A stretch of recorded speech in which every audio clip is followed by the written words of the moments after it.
আজ আমি তোমাদের সাথে এখানে এগ ও ভেজিটেবল দিয়ে একটা নুডলসের রেসিপি শেয়ার করব। চলো দেখে নাও। এখানে আমি সব রকমের ভেজিটেবলগুলো কেটে রেখেছি আর দুটো ডিম আগের থেকেই ভেঙে রেখেছিলাম। এখন ডিমটা ভালোভাবে ফেটিয়ে নিচ্ছি আর নুডলসটা আমার সেদ্ধ করা আছে। এখন আমি কড়াইয়ের মধ্যে তেল গরম করে এগটা স্ক্রাম্বল করে নেব। দেখো আমার প্রায় স্ক্রাম্বল হয়ে এসছে এগটা। তারপর আমি কড়াইতে তেল গরম করে তার মধ্যে পেঁয়াজ ও ভেজিটেবলগুলো দিয়ে একটু ভালোভাবে ভেজে নেব।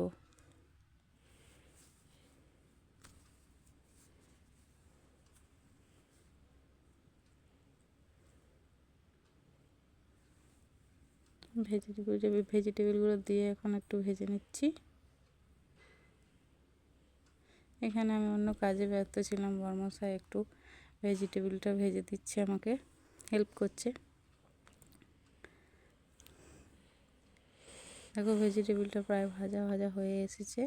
এরপর আমি এর মধ্যে নুডলসটা দিয়ে দিলাম, আগের থেকে স্ক্রাম্বল করে রাখা এগটাও দিয়ে দিলাম। এরপর এর মধ্যে মশলা দিয়ে দিলাম। এবার রেডি হয়ে গেছে। দুটো প্লেটের মধ্যে রেডি করে নিলাম, বর ও ছেলেকে দিয়ে দিলাম খেতে।